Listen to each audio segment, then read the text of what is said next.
ಎಲ್ಲರಿಗೂ ನಮಸ್ಕಾರ. ಈ ದಿನ ನಾವು ಕಲಬುರಗಿ ಜಿಲ್ಲೆಯಲ್ಲಿ ಈ ವರ್ಷ ಯಾವುದು ಕಳ್ಳತನ ಪ್ರಕರಣಗಳಲ್ಲಿ ಯಾವುದು ನಾವು ಪತ್ತೆ ಹಚ್ಚಿರುವ ಪ್ರಾಪರ್ಟಿ ಏನಿದೆಯೋ ಅದು ಮತ್ತೆ ವಾಪಸ್ ವಾರಸುದಾರರಿಗೆ ನಾವು ಹಿಂದಿರುಗಿಸ್ತಾ ಇದ್ದೀವಿ. ಆ ಕಾರ್ಯಕ್ರಮವನ್ನು ನಾವು ಈ ದಿನ ಹಮ್ಮಿಕೊಂಡಿದ್ದೇವೆ. ಯಾಕಂದರೆ ಈ ಸಾಕಷ್ಟು ಕಳ್ಳತನಗಳಲ್ಲಿ ನಮ್ಮ ಪೊಲೀಸ್ ಅಧಿಕಾರಿಗಳು ಸಿಬ್ಬಂದಿ ಸಾಕಷ್ಟು ಎಫರ್ಟ್ಸ್ ಮಾಡಿ ಆರೋಪಿನ ಪತ್ತೆ ಹಚ್ಚಿ ಈ ಪ್ರಾಪರ್ಟಿನ ರಿಕವರಿ ಮಾಡಿದ್ದೀವಿ. ಅದು ಎಲ್ಲರಿಗೂ ಒಂದು ಅವ್ರಿಗೆ ರಿಕಗ್ನೈಸ್ ತರುವ ರೀತಿಯಲ್ಲಿ ನಾವು ಇದು ಕಾರ್ಯಕ್ರಮ ಹಮ್ಮಿಕೋಬೇಕು ಅಂತ ಇದನ್ನು ಹಮ್ಮಿಕೊಂಡಿದ್ದೇವೆ. ಇದರಲ್ಲಿ ತಾವು ಡೇಟಾ ನೋಡಿದರೆ ಟೋಟಲ್ 69 ಕೇಸಸ್ಸಲ್ಲಿ ನಾವು ಆರೋಪಿತರನ್ನು ಪತ್ತೆ ಹಚ್ಚಿ ಏನು ಪ್ರಾಪರ್ಟಿದೋ ರಿಕವರಿ ಮಾಡಿದ್ದೀವಿ. ಅದರಲ್ಲಿ 29 ಪ್ರಕರಣಗಳಲ್ಲಿ ಈಗಾಗಲೇ ನಾವು ವಾರಸುದಾರರಿಗೆ ರಿಟರ್ನ್ ಮಾಡಿದ್ದೀವಿ. ಈ ದಿನ 40 ಪ್ರಕರಣಗಳಲ್ಲಿ ಮಾತ್ರ ವಾರಸುದಾರರಿಗೆ ರಿಟರ್ನ್ ಮಾಡ್ತಾ ಇದ್ದೀವಿ. ಅದರಲ್ಲಿ ತಾವು ಡೇಟಾ ನೋಡಿದರೆ ಟೋಟಲ್ 1,23,441 ರೂಪೀಸ್ ಕ್ಯಾಶ್ ಮತ್ತು 239 ಗ್ರಾಮ್ಸ್ ಗೋಲ್ಡ್, 85 ಗ್ರಾಮ್ಸ್ ಬೆಳ್ಳಿ, 58 ದ್ವಿಚಕ್ರ ವಾಹನಗಳು ಮತ್ತು 15 ಮೊಬೈಲ್ ಫೋನ್ಸ್ ಇವಾಗ ಕೊಡ್ತಾ ಇದ್ದೀರ ಅವರು. ಓಕೆ.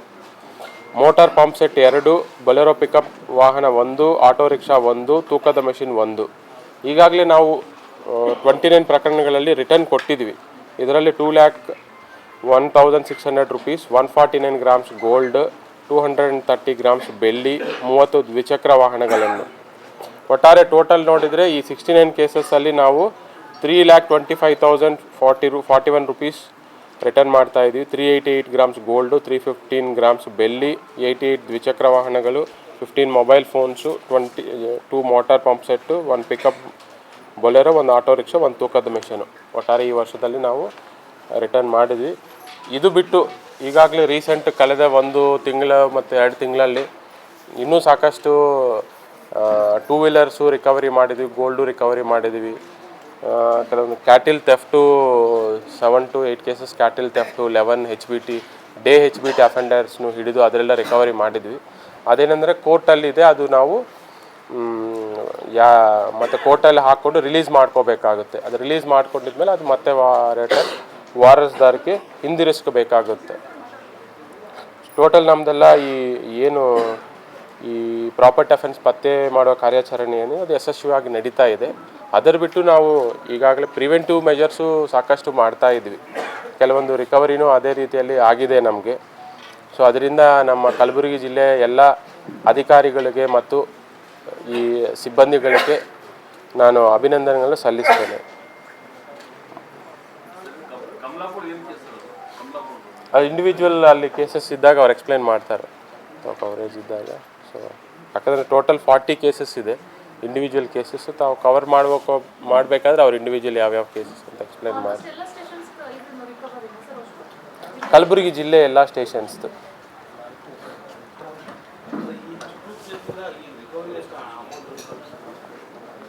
ಅದು ಅಮೌಂಟ್ ಮಾಡಿಲ್ಲ, ಬಟ್ ಇಂಡಿವಿಜುವಲ್ ಆಗಿ ಡೇಟಾ ಕೊಟ್ಟಿದ್ವಿ.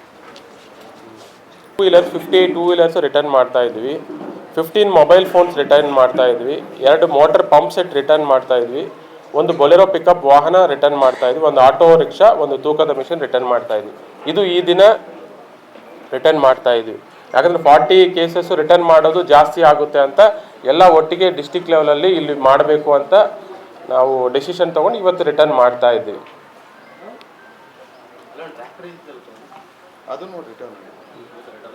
ರಿಟರ್ನ್ ಇದೆ. ಬಟ್ ಏನಂದರೆ ಇನ್ನೂ ಅರೌಂಡ್ 20+ ಕೇಸಸ್ದು ಇನ್ನೂ ಕೋರ್ಟಿಂದ ರಿಲೀಸ್ ಮಾಡಿಕೊಂಡು ರಿಟರ್ನ್ ಮಾಡೋದಿದೆ. ಈಗ ಲಾಸ್ಟು 2-3 ತಿಂಗಳಲ್ಲಿ ಏನು ಕೇಸಸ್ ಆಗಿದೆಯೋ, ಏನು ರಿಕವರಿ ಮಾಡಿದೀವೋ ಅದು ನಾವು ಮುಂದಿನ ದಿನಗಳಲ್ಲಿ ಕೋರ್ಟಿಂದ ರಿಲೀಸ್ ಮಾಡಿಕೊಂಡು ರಿಕವರಿ ಮಾಡಬೇಕಾಗುತ್ತೆ. ನಿನ್ನೆ ದಿನವೂ ನಾವು ಸೇಡಮ್ ಪೊಲೀಸ್ ಠಾಣೆಯಲ್ಲಿ 49 ವೆಹಿಕಲ್ಸು ಏನು ಸ್ಟೋಲನ್ 2 ವೀಲರ್ಸ್ ಏನಿದೆ ಅದು ರಿಕವರಿ ಮಾಡಿದ್ದೀವಿ, ಕೋರ್ಟಿಗೆ ಹಾಕಿದ್ವಿ. ಅದು ಇನ್ನೂ 1 ಮಂತಲ್ಲಿ ಮತ್ತೆ ಅದು ಯಾರ್ಯಾರ್ದು ವಾಹನ ಕಳೆದೋಗಿದೋ ಅವ್ರ ಮಾಹಿತಿ ಕಲೆಕ್ಟ್ ಮಾಡಿಕೊಂಡು ಕೋರ್ಟ್ ಪರ್ಮಿಷನ್ ತೊಗೊಂಡು ಮತ್ತೆ ಅವ್ರಿಗೆ ರಿಲೀಸ್ ಮಾಡಬೇಕಾಗುತ್ತೆ. ಇದೇ ತರಹ ನಾವು ಅಫ್ಜಲ್ಪುರದಲ್ಲಿನೂ ಈ ಹಿಂದೆ ರೀಸೆಂಟಾಗಿ 2 ವೀಲರ್ಸು ಇದು ಮಾಡಿದರು. ಸೇಡಮ್ ಠಾಣೆಯಲ್ಲೂ ರೀಸೆಂಟಾಗಿ ನಿನ್ನೆ ಬಿಟ್ಟು ಇದರಿಂದ ಲಾಸ್ಟ್ 1 ಮಂತಲ್ಲಿ ಇನ್ನೊಂದು ಕೇಸಲ್ಲಿನೂ 2 ವೀಲರ್ಸು ರಿಕವರಿ ಮಾಡಿದರು. ಅದೇ ಥರ ಕ್ಯಾಟಿಲ್ ಥೆಫ್ಟ್ ರಿಲೇಟೆಡ್ ಶಾಬಾದ್ ಅವ್ರು ಮಾಡಿದರು. 11 ಡೇ HBT ಅದನ್ನು ಡಿಟೆಕ್ಟ್ ಮಾಡಿದರು. ಇದೆಲ್ಲ ಸಾಕಷ್ಟು ಕೇಸಸ್ ಇದೆ. ಅದನ್ನು ನಾವು ಕೋರ್ಟ್ ಪರ್ಮಿಷನ್ ತೊಗೊಂಡು ನಾವು ವಾರಸ್ದಾರ್ ಹಿಂದಿರಿಸಬೇಕಾಗುತ್ತೆ. ಮುಂದಿನ ದಿನಗಳಲ್ಲಿ ಮತ್ತೆ ಅವ್ರಿಗೆ ರಿಟರ್ನ್ ಮಾಡಬೇಕಾದ್ರೆ 3 ಮಂತ್ಸ್ 4 ಮಂತ್ಸ್ ಆದರೆ ಮತ್ತೊಮ್ಮೆ ಇದೇ ಥರ ಒಂದು ಕಾರ್ಯಕ್ರಮ ಹಮ್ಮಿಕೊಂಡು ರಿಟರ್ನ್ ಮಾಡ್ತೀವಿ. ಆದರೆ ಇದು ಮೇಯ್ನ್ ಉದ್ದೇಶ ಮಾಡಲಿಕ್ಕೆ ಕಾರಣ ಏನಂದರೆ, ಎಲ್ಲ ಠಾಣೆಗಳಲ್ಲೆಲ್ಲ ರಿಟರ್ನ್ ಮಾಡ್ತಾ ಇದ್ದಾರೆ, ಬಟ್ ಏನಂದರೆ ಅದು ಯಾರೂ ಗಮನಕ್ಕೂ ಬರ್ತಾ ಇಲ್ಲ. ಸೊ ಇಂಥ ಕಾರ್ಯಕ್ರಮ ಹಮ್ಮಿಕೊಂಡು ಸಾರ್ವಜನಿಕರು ತಮ್ಮ ಮಾಧ್ಯಮ ಮುಖಾಂತರ ಸಮ್ಮುಖದಲ್ಲಿ ನಾವು ರಿಟರ್ನ್ ಮಾಡಿದರೆ ಅವ್ರಿಗೂ ಒಂದು ಪೊಲೀಸ್ ಮೇಲೆ ಭರೋಸೆ ಹೆಚ್ಚಿಗೆ ಆಗುತ್ತನ್ನೋ ಒಂದು ಕಾರಣದಿಂದ ನಾವು ಈ ಕೇಸಸ್ ಎಲ್ಲ ಇವತ್ತು ಈ ಕಾರ್ಯಕ್ರಮ ಮುಖಾಂತರ ನಾವು ಅವ್ರಿಗೆ ರಿಟರ್ನ್ ಮಾಡ್ತಾ ಇದ್ದೀವಿ. ಯಾಕಂದರೆ ಕಲಬುರಗಿ ಜಿಲ್ಲೆಯಲ್ಲಿ ಇತ್ತೀಚಿನ ತಿಂಗಳಲ್ಲಿ ಸಾಕಷ್ಟು ಕೇಸಸ್ ಎಲ್ಲ ಡಿಟೆಕ್ಟ್ ಮಾಡಿದ್ವಿ. ಏನು HBT ಕೇಸಸ್ ಏನಾಗಿದೆ ಅದೆಲ್ಲ ಡಿಟೆಕ್ಟ್ ಮಾಡಿದ್ವಿ. ಕ್ಯಾಟಲ್ ಥೆಫ್ಟ್ಸ್ ಎಲ್ಲ ಡಿಟೆಕ್ಟ್ ಮಾಡಿದ್ವಿ. 2 ವೀಲರ್ದು ಆಲ್ಮೋಸ್ಟ್ ಎಲ್ಲ ಡಿಟೆಕ್ಟ್ ಮಾಡಿದ್ವಿ. ಕೆಲವೊಂದು ಮಿನಿಮಮ್ ಮಾತ್ರ ಪೆಂಡಿಂಗ್ ಇದೆ. ಇದೆಲ್ಲ ಸಾಕಷ್ಟು ಪ್ರೋಗ್ರೆಸ್ಸು ನಡೀತಾ ಇದೆ. ಇವನು ಕ್ರೈಮ್ ಸ್ಟಾಫ್ ಅಧಿಕಾರಿಗಳು ಎಲ್ಲ ಸಾಕಷ್ಟು ಎಫರ್ಟ್ಸ್ ಮಾಡಿ ಕೆಲಸ ಮಾಡ್ತಾ ಇದ್ದಾರೆ. ಮತ್ತು ನಾವು ಯಾರು ಅವರವ್ರ ವಸ್ತುವನ್ನು ಕಳೆದುಕೊಂಡಿದ್ದಾರೋ ಅವರಿಗೆ ರಿಟರ್ನ್ ಮಾಡಿ ಅವ್ರಿಗೆ ಪೊಲೀಸ್ ಅವರ ಮೇಲೆ ನಂಬಿಕೆಯನ್ನು ಹೆಚ್ಚಿಗೆ ಮಾಡ್ತಾ ಇದ್ದಾರೆ. ಇದು ಒಂದು ಪ್ರಶಂಸನೀಯ ಒಂದು ವಿಷಯ. ಯಾಕಂದರೆ ಒಬ್ಬನ ಆರೋಪಿನ ಹಿಡ್ಕೋಬೇಕಂದ್ರೆ ನಾವು ಎಷ್ಟೋ ದಿನಗಳ ಶ್ರಮ ಆಗುತ್ತೆ. ಈಗ ನಾರ್ಮಲ್ ಆಗಿ ನಮಗೂ ಇದು ಏನು ಅಸಾಲ್ಟ್ ಕೇಸಸ್ಸು, ಹೊಡೆದಾಡ್ಕೊಂಡಿರೋ ಕೇಸಸ್ಸಲ್ಲಿ ತಕ್ಷಣ ಒಂದೇ ದಿನ ನಮಗೆ ಆರೋಪಿ ಸಿಗ್ತಾರೆ. ಬಟ್ ಕಳ್ಳತನದಲ್ಲಿ ಆರೋಪಿ ಸಿಗೋದಿಲ್ಲ. ಯಾಕಂದರೆ ಅವರು ಮಹಾರಾಷ್ಟ್ರದಿಂದ ಬರ್ತಾರೋ, ತೆಲಂಗಾಣದಿಂದ ಬರ್ತಾರೋ, ಕೆಲವೊಂದು ಟೈಮ್ ಮಧ್ಯಪ್ರದೇಶ, ಹರಿಯಾಣ, ರಾಜಸ್ಥಾನದಿಂದ ಬರ್ತಾರೋ, ಇಲ್ಲಿಗೆ ಬಂದು ಟ್ರೈನ್ ಮುಖಾಂತರ ಬಂದು ಇಲ್ಲಿ ಕಳ್ಳತನ ಮಾಡ್ಕೊಂಡು ವಾಪಸ್ ಹೋಗ್ತಾರೋ. ಹಂಗೆ ಕೆಲವು ರಸ್ತೆ ಆನ್ ದ ವೇಯಲ್ಲಿ ಕಳ್ಳತನ ಮಾಡ್ಕೊಂಡು ಹೋಗ್ತಾರೋ. ಅವ್ರು ಪತ್ತೆ ಹಚ್ಚಬೇಕು ಅಂದರೆ ನಾವು ಸಾಕಷ್ಟು ಮಾಹಿತಿ ಕಲೆಕ್ಟ್ ಮಾಡಿ, ಎಷ್ಟೋ ಮಾಹಿತಿ ಕಲೆಕ್ಟ್ ಮಾಡಿ, ಅವ್ರದ್ದು ಡೀಟೇಲ್ಸ್ ಕಲೆಕ್ಟ್ ಮಾಡಿ, ಮತ್ತೆ ಅಷ್ಟೊಂದು ದೂರ ಟ್ರಾವೆಲ್ ಮಾಡಿ ಅಲ್ಲೊಂದು 2 ದಿನ ಉಳ್ಕೋಬೇಕಾಗುತ್ತೆ ಅವರು. ಮತ್ತು ಉಳ್ಕೊಂಡು ಅವ್ರನ್ನ ಕರ್ಕೊಂಡು ಬಂದು ಅವ್ರ ಕಡೆ ರಿಕವರಿ ಮಾಡಿಸಿ, ಈ ರಿಕವರಿಯಲ್ಲಿನೂ ಸಾಕಷ್ಟು ರಿಸ್ಕ್ಗಳಿರುತ್ತೆ. ಅವ್ರಿಗೇನಾದರೂ ಆಗಿದ್ರೆ ಮತ್ತೆ ಸಮಸ್ಯೆಗಳಾಗ್ತವೆ, ಚೆನ್ನಾಗಿ ನೋಡ್ಕೋಬೇಕಾಗುತ್ತೆ. ಸೊ ಇಷ್ಟೆಲ್ಲ ರಿಸ್ಕ್ ಇಟ್ಟು ನಮ್ಮ ಅಧಿಕಾರಿಗಳು, ಸಿಬ್ಬಂದಿ ಪ್ರಾಪರ್ಟಿನ ರಿಕವರಿ ಮಾಡಿ ವಾರಸ್ದಾರಕ್ಕೆ ಕೊಡ್ತಾ ಇದ್ದಾರೆ. ಇನ್ನೂ ಕೆಲವು ಕೇಸಸ್ಸಲ್ಲಿ ನಮ್ಮ ರಿಕವರಿ ಮಾಡ್ಲಿಕ್ಕೆ ಆಗ್ತಾ ಇಲ್ಲ. ಯಾಕಂದರೆ ನಾವು ಎಷ್ಟೇ ಎಫರ್ಟ್ಸ್ ಹಾಕಿದ್ರೂ ಕ್ಲೂ ಸಿಗ್ತಾ ಇಲ್ಲ. ಬಟ್ ಆದರೂ ನಾವು ಅಂಥ ಕೇಸಸ್ನು ನಾವು ನೆಗ್ಲೆಕ್ಟು ಮಾಡ್ತಾ ಇಲ್ಲ. ಅದನ್ನು ಅಂತೆ ಗಂಭೀರವಾಗಿ ಪರಿಗಣಿಸಿ ಅದರಲ್ಲಿನೂ ನಾವು ಆರೋಪಿ ಪತ್ತೆ ಹಚ್ಚಲಿಕ್ಕೆ ಸಾಕಷ್ಟು ಎಫರ್ಟ್ಸ್ ಮಾಡ್ತಾ ಇದ್ವಿ. ಎಷ್ಟೇ ಬಂದೋಬಸ್ತುಗಳಿದ್ರು, ಎಷ್ಟೇ ನಮಗೆ ಬೇರೆ ಬೇರೆ ಡ್ಯೂಟೀಸ್ ಇದ್ರೂ ನಾವು ಕಳ್ಳತನ ಪ್ರಕರಣಗಳನ್ನು ಯಾವುದೇ ಕಾರಣಕ್ಕೂ ನಾವು ನೆಗ್ಲೆಕ್ಟ್ ಮಾಡಲಾರ್ದೆ ಎಫರ್ಟ್ಸ್ ಎಲ್ಲ ಮಾಡಿ ನಾವು ಪತ್ತೆ ಹಚ್ತಾ ಇದ್ದೀವಿ. ಸೊ ಅದರಲ್ಲಿ ಎಲ್ಲ ನಮ್ಮ ಅಧಿಕಾರಿಗಳ ಶ್ರಮ ಇದೆ, ಸಿಬ್ಬಂದಿಯ ಶ್ರಮ ಇದೆ. ಅವ್ರು ಎಷ್ಟೋ ದಿನಗಳು ಊರು ಬಿಟ್ಟು ಎಷ್ಟೋ ದೂರ ಪ್ರಾಂತಗಳಿಗೆಲ್ಲ ಹೋಗಿ ಅಲ್ಲಿ ಒಂದು 5 ದಿನಗಳು 1 ವಾರ ಅಲ್ಲೇ ಕ್ಯಾಂಪ್ ಮಾಡಿ ಆರೋಪಿಗಳ ಬಗ್ಗೆ ಮಾಹಿತಿ ಕಲೆಕ್ಟ್ ಮಾಡಿ, ಇಂಥವ್ರು ಮಾಡಿರ್ಬೋದು ಅಂತ ವಿಚಾರಣೆ ಮಾಡಿ ಫೈಂಡ್ ಔಟ್ ಕನ್ಫರ್ಮ್ ಮಾಡಿಕೊಂಡು ಅವ್ನು ಕರ್ಕೊಂಡು ಬಂದು ವಿಚಾರಣೆ ಮಾಡಿ ಅವ್ರ ಕಡೆಯಿಂದ ರಿಕವರಿ ಮಾಡೋದು ಅನ್ನೋದು ಸಾಕಷ್ಟು ರಿಸ್ಕಿ ಜಾಬ್. ನಾವು ನೆಗ್ಲೆಕ್ಟ್ ಮಾಡ್ಬೋದು. ಯಾಕಂದರೆ ಕಳ್ಳತನಲ್ಲಿ ಯಾಕಂದರೆ ಯಾರು ಜಾಸ್ತಿ ಜನ ಕ್ವಶನ್ ಮಾಡಲ್ಲ ನಮಗೆ. ಈಗ ಏನಾದರೂ ಮರ್ಡರ್ ಆಗಿದೆ ತಕ್ಷಣ ಹೇಳ್ತಾರೋ ಇಷ್ಟೊಂದು ಲಾ ಆ್ಯಂಡ್ ಆರ್ಡರ್ ಇದು ಆಗಿದೆ, ಎಲ್ಲರೂ ಇದರಿಂದ ಇದ್ದಾರು ಅಂತ ಜಾಸ್ತಿ ಕ್ವಶನ್ ಮಾಡ್ತಾರೆ. ಬಟ್ ಕಳ್ಳತನದಲ್ಲಿ ಕ್ವಶನ್ ಮಾಡೋರು ಭಾಳ ಕಡಿಮೆ.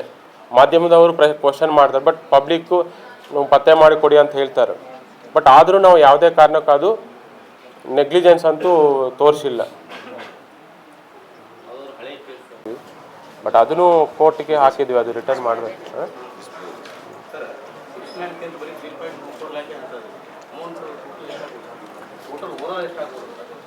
ಅದು ನಾವು ಇದು ಮಾಡಿಲ್ಲ ಟೋಟಲ್ ಅಮೌಂಟ್ ಎಷ್ಟು ಅಂತ. ಬಟ್ ನಗದು ಹಣ ಮಾತ್ರ 3,25,000 ರಿಟರ್ನ್ ಮಾಡಿದ್ವಿ 69 ಕೇಸಸ್. ಯಾವುದು ಪ್ರೆಸೆಂಟ್ 69 ಕೇಸಸ್ಸಲ್ಲಿ 29 ಕೇಸಸ್ಸಲ್ಲಿ ಈಗಾಗಲೇ ಕೊಟ್ಟಿದ್ವಿ. 40 ಕೇಸ್ ಈಗ ಕೊಡ್ತಾ ಇದ್ವಿ. 40 ಕೇಸ್ 1,23,441 ಕ್ಯಾಶ್.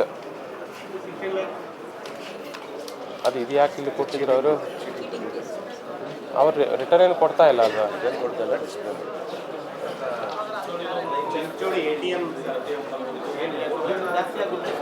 ಅವರು ಈಗ ನಾನು ಇದು ವಾರಸುದಾರಿಗೆ ಕೊಡ್ತಾ ಇರೋದು. ಕೆಲವೊಂದು ಠಾಣೆಗಳು ಅವ್ರು ಏನು ಮಾಡಿದ್ರು, ಅವ್ರು ರಿಕವರಿ ಮಾಡಿರೋ ದುಡ್ಡನ್ನು ಡಿಸ್ಪ್ಲೇ ಮಾಡ್ತಿದ್ದಾರೆ. ಬಟ್ ಅದು ಇನ್ನೂ ವಾರಸುದಾರ ಕೊಡ್ತಾ ಇಲ್ಲ. ಯಾಕಂದರೆ ಕೋರ್ಟಿಂದ ರಿಲೀಸ್ ಮಾಡೋದು ಪೆಂಡಿಂಗ್ ಇದೆ. ಅದು ಯಾಕೆ ತಂದಿದ್ದಾರೆ ಅವರು? ಅದು ಯಾಕೆ ತಂದಿದ್ದಾರೆ ಅದು 16 ಲ್ಯಾಕ್ಸ್? ರಿಕವರಿ ಮಾಡಿದ್ರು. ಬಟ್ ಅದು ವಾರಸ್ದಾರ್ ಕೊಡ್ತಾ ಇಲ್ಲ ಅಲ್ವಾ?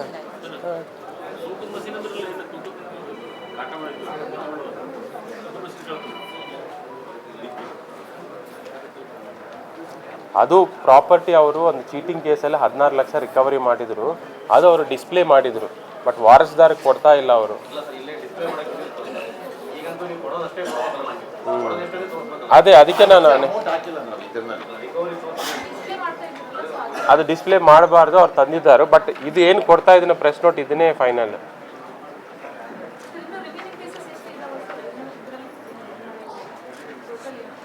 ಇನ್ನೂ ಅರೌಂಡ್ 20 ಕೇಸಸ್ಸಲ್ಲಿ ನಾವು ಮತ್ತೆ ಕೋರ್ಟಿಂದ ರಿಲೀಸ್ ಮಾಡ್ಕೊಂಡು ವಾರಸ್ದಾರ ಕೊಡಬೇಕಾಗುತ್ತೆ.